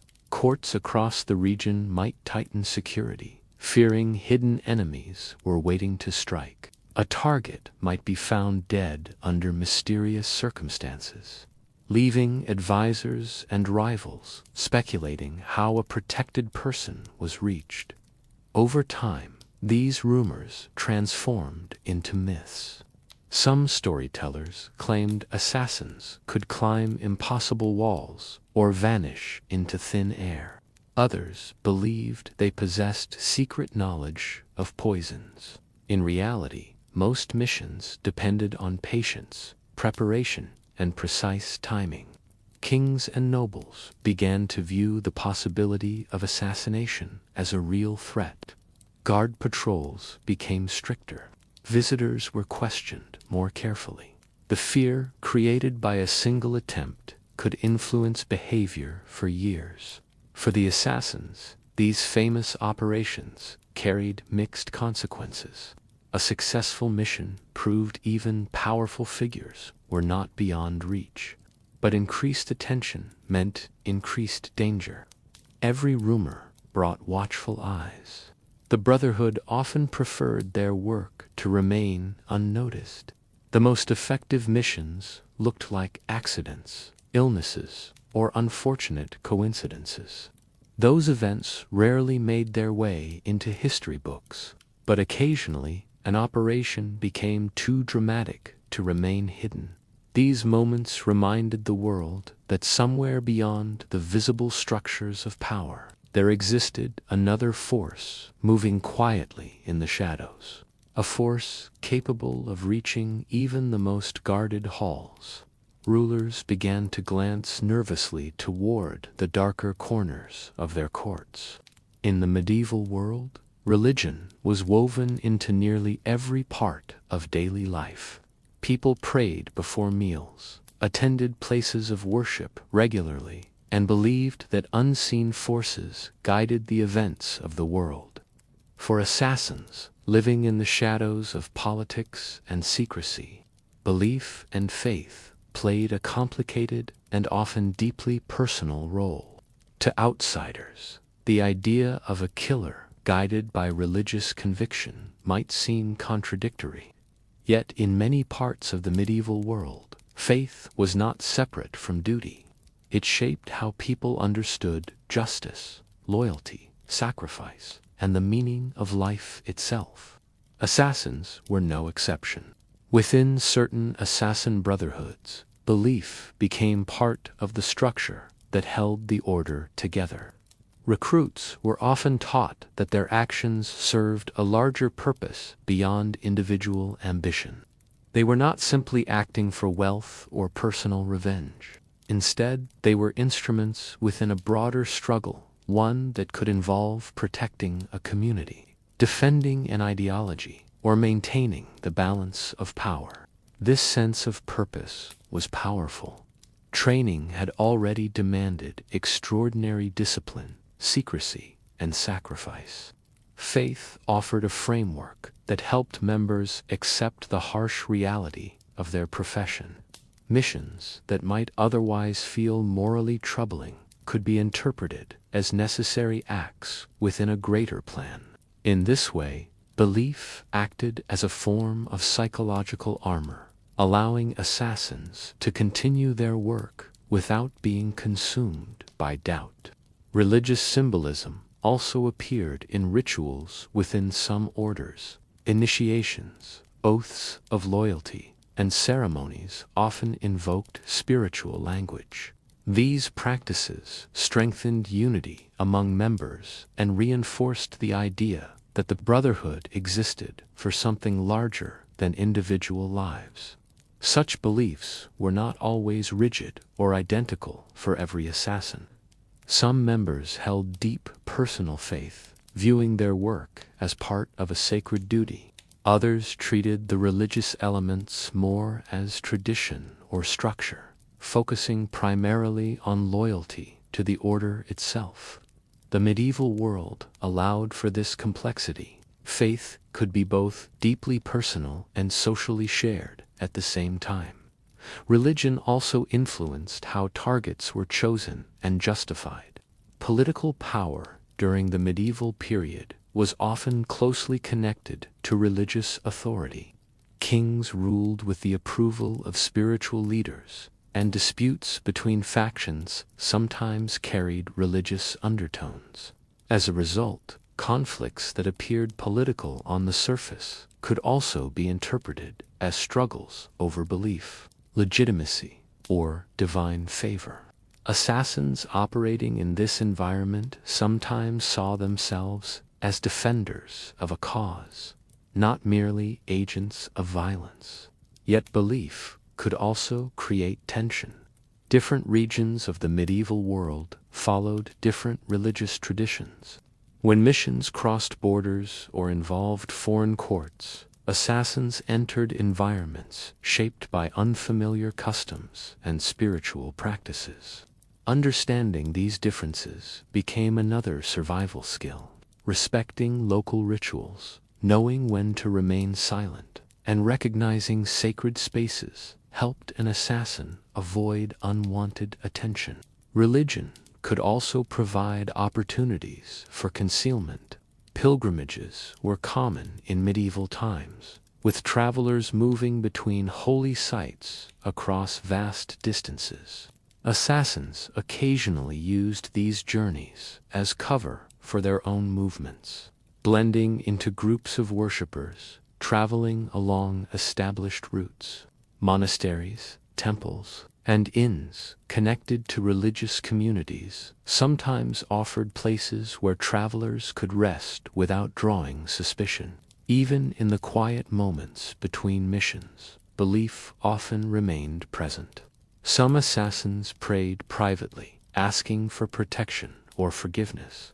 Others reflected silently on the meaning of their actions, trying to reconcile the discipline of their training with the moral teachings they heard.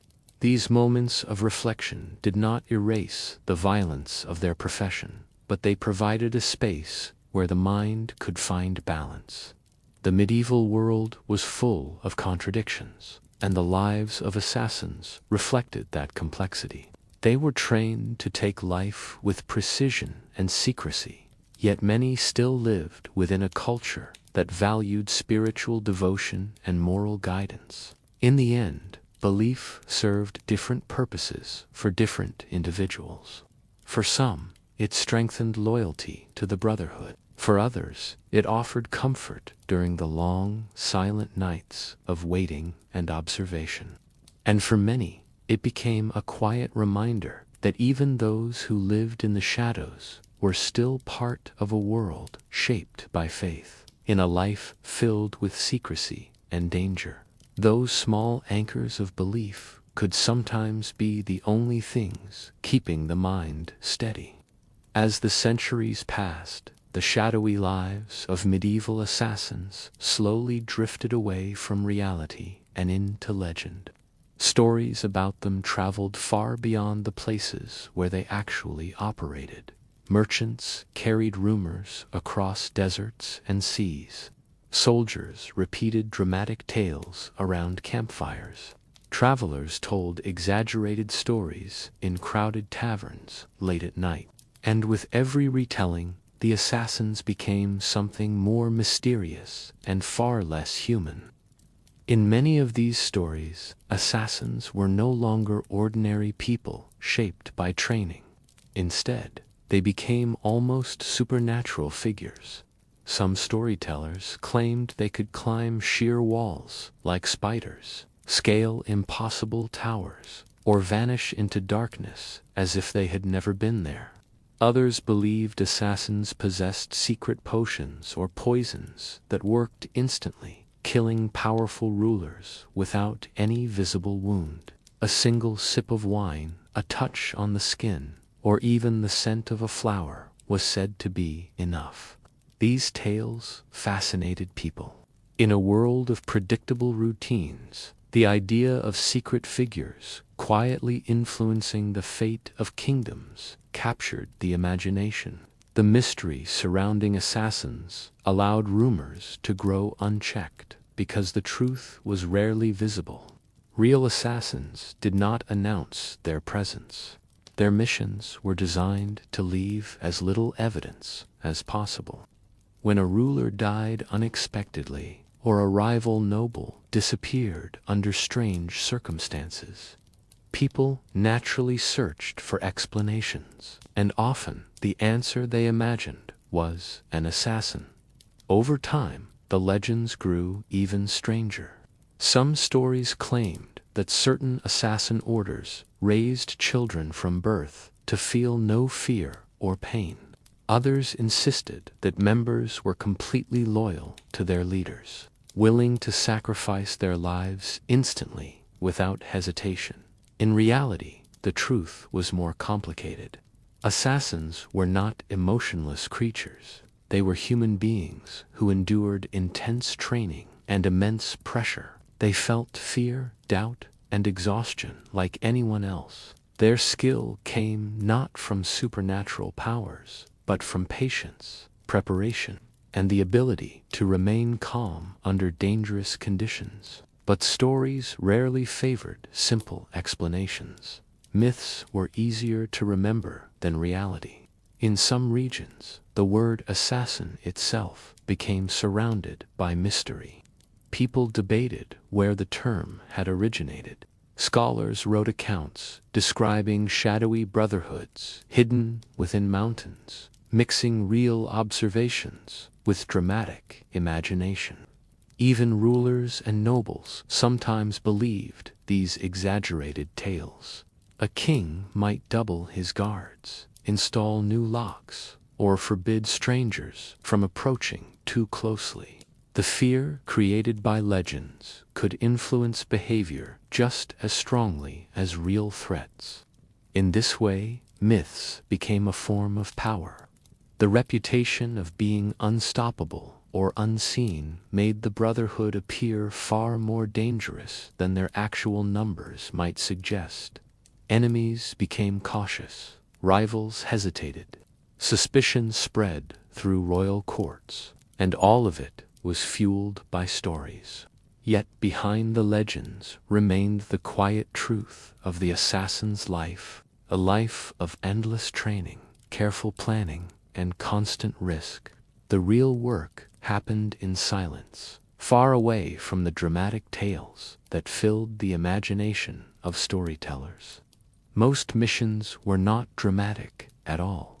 They involved long periods of waiting, watching, and moving carefully through unfamiliar places. They required discipline more than bravery, patience more than speed. The reality was far less glamorous, but far more demanding. Still, the legends endured. Centuries later, people continue to imagine assassins as mysterious figures moving through moonlit corridors, carrying out secret missions that shape the course of history. These images have appeared in stories told around the world, and perhaps that fascination reveals something about human nature. We are drawn to the unknown. We are curious about hidden worlds. The idea that unseen individuals might quietly influence events is both unsettling and compelling. But as we pause for a moment and look past the myths, the real story of the medieval assassin becomes clearer. It was not a life of effortless skill or dramatic heroism. It was defined by discipline, secrecy, and patience. and the understanding that history is often shaped by those who move carefully in the shadows, where almost no one is looking. Between missions, the life of a medieval assassin slowed into something far quieter than the dramatic moments people often imagine. There were no constant pursuits through dark streets, no endless series of dangerous encounters. Instead, long stretches of time passed in patience and routine. For an assassin, these quiet periods were not simply moments of rest, they were essential. Returning from a mission often meant retreating to a safe place, sometimes a fortress belonging to the Brotherhood, sometimes a small house in a distant town. These locations were carefully chosen to provide security and anonymity. From the outside, they looked ordinary, blending into the surrounding world. Inside, life moved at a slower rhythm. The assassin's days were often filled with training, but not the intense physical conditioning of their earliest years. Instead, the focus shifted to refinement. Movements were practiced repeatedly until they became effortless. Climbing techniques were improved, stealth exercises repeated in different environments, and weapons maintained with careful attention. Even the smallest habits mattered. A dagger had to remain perfectly balanced. Clothing needed to allow silent movement. Boots were checked for worn soles that might betray a step on stone. The discipline of preparation never truly stopped. But not every moment was spent in training. Assassins also needed to remain connected to the world around them. Some members worked ordinary jobs between assignments, trading goods, assisting merchants, or serving as guides for travelers. These roles helped maintain their cover identities and provided valuable information about local events. Markets were especially useful places. While buying supplies, an assassin could listen to conversations drifting through the air.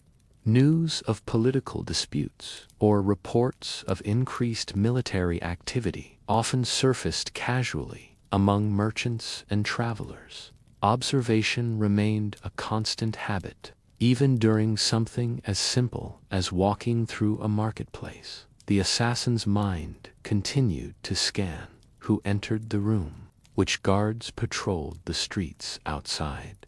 Did anyone seem unusually curious or watchful? These habits had been shaped by years of training and could not easily be turned off.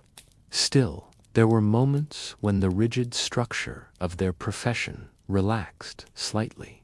Some assassins spent their free hours reading manuscripts, studying languages, or practicing writing codes and ciphers. Others enjoyed quieter activities, sharpening tools, repairing equipment, or simply sitting in silence while the world moved around them.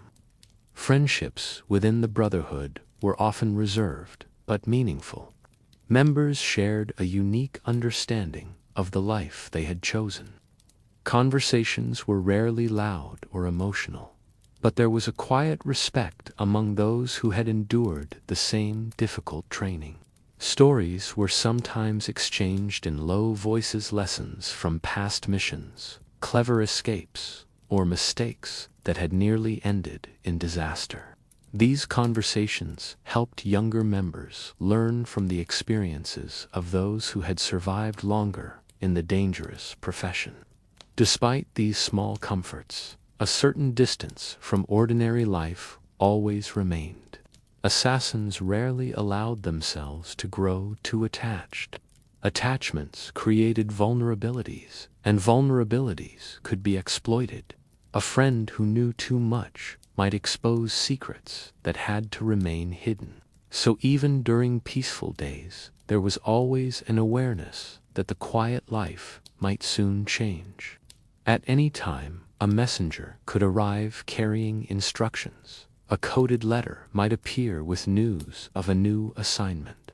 When that moment came, the calm routine would disappear quickly. Equipment would be gathered, disguises prepared, routes planned. The assassin would step away from the temporary comfort of daily life and return to the silent work that defined their profession. Until then, the quiet days between missions continued. Moments of stillness where the assassin simply waited, watched, and prepared for whatever shadow might call them next. Time moved differently for an assassin. In the early years, life was filled with relentless training, demanding missions, and the sharp urgency of survival. Every movement required strength, every climb demanded endurance, and every moment of danger relied on quick reflexes and clear thinking.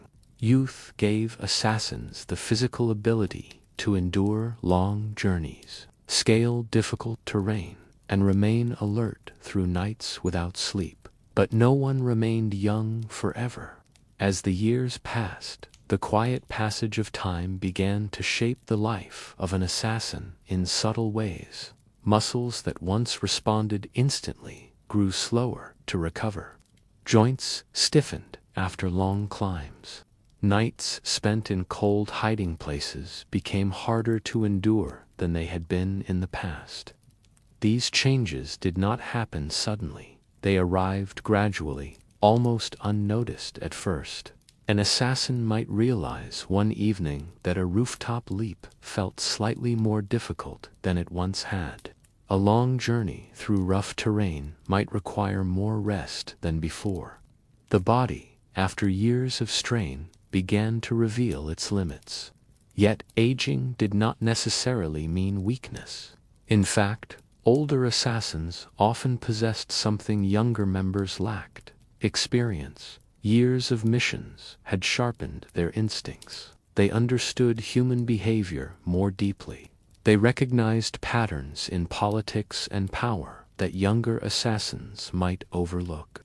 While younger members relied on speed and strength, experienced assassins relied on knowledge. They could read a room with a single glance, noticing subtle tensions between nobles or recognizing when a guard was unusually alert. They knew how to predict changes in patrol patterns, how to sense when a plan might be compromised, and when patience would offer a safer path.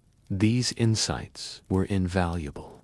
Because of this, older members of the Brotherhood often took on new roles. Some became instructors, guiding young recruits through the same difficult training they had once endured. They taught not only physical techniques, but also the quiet mental discipline required for survival. Lessons were rarely dramatic. A senior assassin might simply watch as a recruit practiced climbing or stealth, offering small corrections that improved balance, breathing, or timing. These details, almost invisible to outsiders, could determine whether a future mission succeeded or failed. Others became planners and strategists. Rather than traveling constantly, they studied information gathered by agents and scouts. They analyzed political developments, monitored shifting alliances between nobles, and helped determine when a mission was truly necessary. From these quiet rooms, older assassins helped shape the decisions that guided the Brotherhood.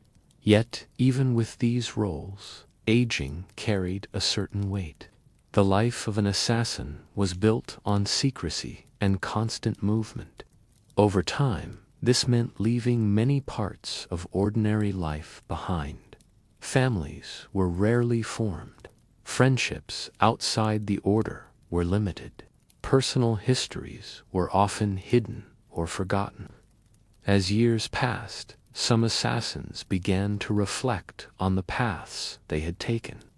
The quiet moments between missions sometimes grew longer. Sitting beside a dim lamp, sharpening a blade that might never again be used. An aging assassin could feel the distance between their present life and the young recruit they once were. There was pride in survival. Many who entered the Brotherhood never reached old age at all. Missions carried risk, and the world they navigated was filled with danger. To live long enough to teach others or guide the order from behind the scenes was, in its own way, a quiet victory. Still, the profession allowed little room for nostalgia. The world continued to change. New rulers rose to power. Younger assassins took on the dangerous journeys that older members once traveled themselves. Time moved forward, and the Brotherhood adapted. In this way, aging within the Order was not simply about decline, it was about transformation. From the silent figure moving through shadows to the watchful guide helping others learn the same difficult path. And while their steps might grow slower, the knowledge they carried often became the strongest weapon the Brotherhood possessed. Despite all the training, patience, and careful planning, there were moments in history when an assassin's luck finally ran out. No matter how skilled someone was at moving unseen, the world remained unpredictable. A servant might recognize a stranger lingering too long in a hallway. A guard might notice the faint sound of footsteps where none should exist. A disguise that had worked perfectly in one city might fail in another, where customs were slightly different. And sometimes, despite every precaution, the assassin was captured. When that happened, the situation changed instantly. The quiet balance of secrecy and observation collapsed, replaced by suspicion, fear, and urgency. Guards would surround the captured individual quickly, often with weapons drawn, unsure whether the prisoner carried hidden tools or poisons. The moment of capture was often chaotic. Shouts would echo through corridors or marketplaces. Doors might slam shut as soldiers secured the area. Messengers would rush to inform local authorities or the ruler whose safety had just been threatened. Once restrained, the prisoner faced a grim reality.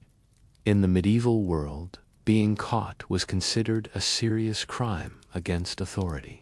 Rulers needed to demonstrate strength and control, especially if someone had dared to challenge their power in such a direct way. As a result, captured assassins were rarely treated with mercy. Interrogation was usually the first step. Officials wanted to know who had sent the assassin, what organization they belonged to, and whether more conspirators were involved. Information was valuable. This knowledge was worth enormous effort for rulers who feared hidden enemies. For the assassin, however, silence was essential. The Brotherhood's survival depended on secrecy. Members were trained to reveal nothing about their order, their contacts, or their past missions. Maintaining that silence required extraordinary discipline. Some relied on mental techniques learned during their years of training. Many captured assassins remained imprisoned, held in dark cells, while authorities decided their fate. Medieval prisons were harsh places, often damp, cold, and poorly lit. Food was minimal, and contact with the outside world was almost non-existent. Eventually, a trial or judgment would take place. Public punishments were meant to send a clear message. Crowds sometimes gathered to witness these events, curious to see the mysterious figure who had dared to challenge authority. Yet, even in these final moments, many assassins remained quiet. They did not reveal the secrets of their brotherhood. Back within the hidden world of the assassins, news of a captured member would travel quietly through coded messages. The Brotherhood might abandon certain safe houses, change communication routes, or temporarily suspend operations in the region. For those who lived within the Brotherhood, these stories served as powerful reminders of the risks they carried every day. The possibility of capture was always present. Knowing what awaited them made every silent moment in the shadows feel even more dangerous. When we imagine medieval assassins, it is tempting to picture shadowy figures moving through dark corridors, disappearing like ghosts, and performing impossible feats. But the reality was far less glamorous and far more demanding. For anyone without the years of preparation, the life of an assassin was almost impossible to survive. An ordinary person stepping into this world would quickly discover just how relentless it was. The daily existence of an assassin required physical endurance beyond normal limits. Recruits ran for hours, climbed walls slick with rain, balanced on narrow rooftops, and carried heavy weapons across treacherous terrain. Even a moment of exhaustion could be fatal if it coincided with the sudden appearance of guards, rival spies, or other threats. The mind needed to be as disciplined as the body. Assassins were trained to observe every detail, to notice subtle changes in behavior.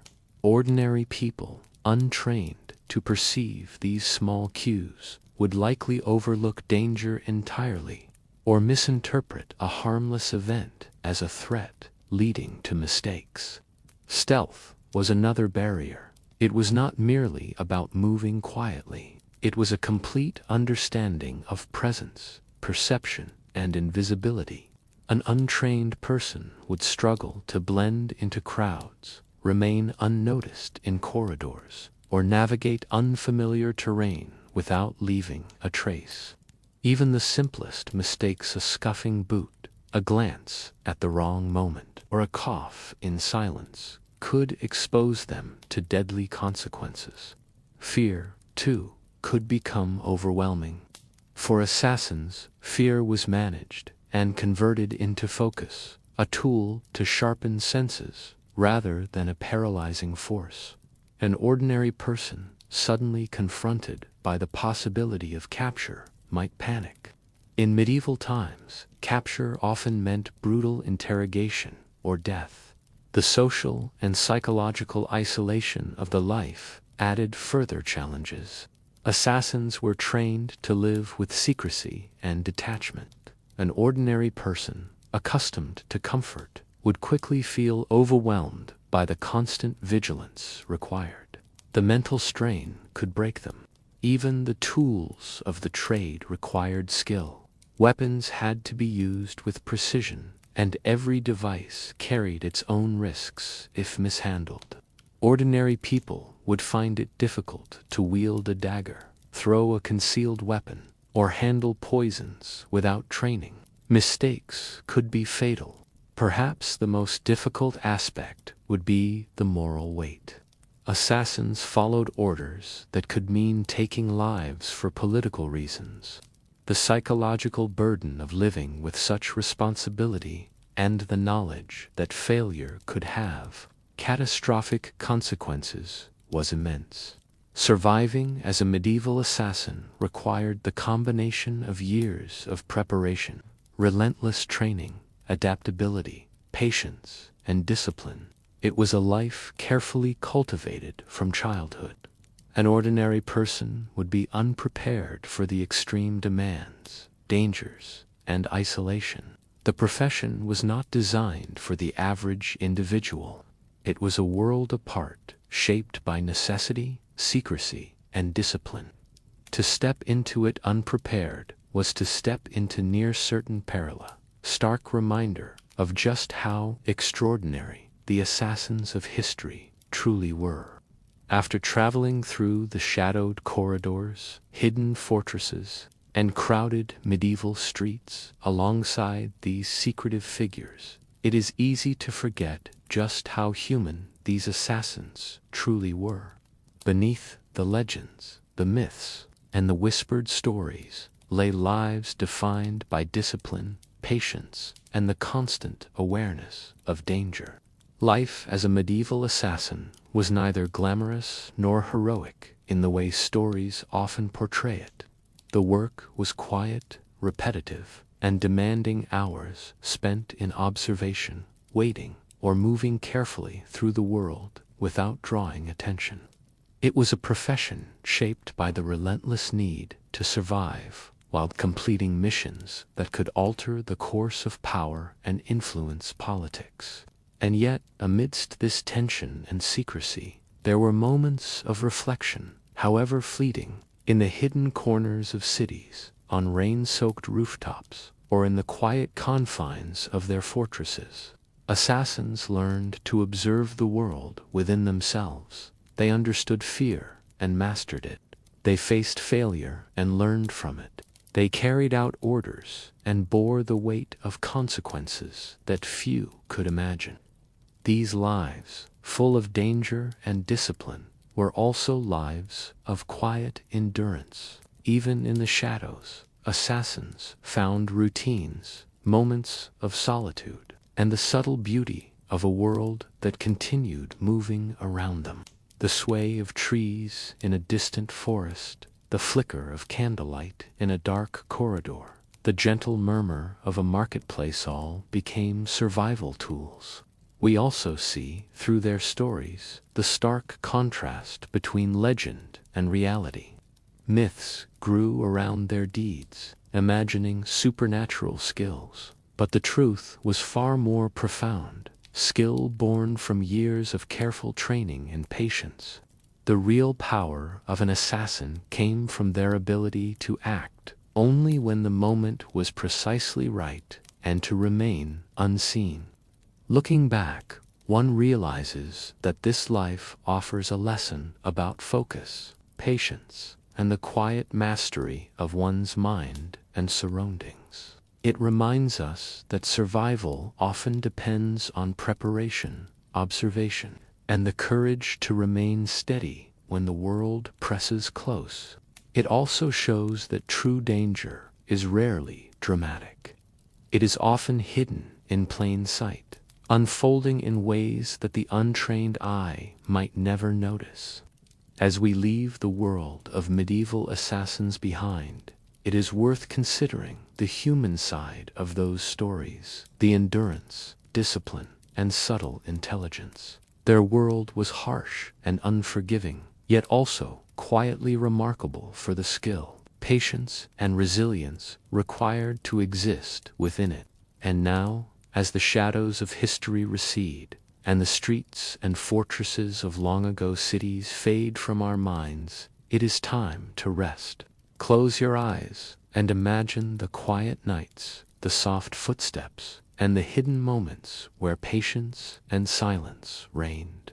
The world of the assassins is distant, unseen, and mostly forgotten, but tonight it has whispered its stories to you. Good night.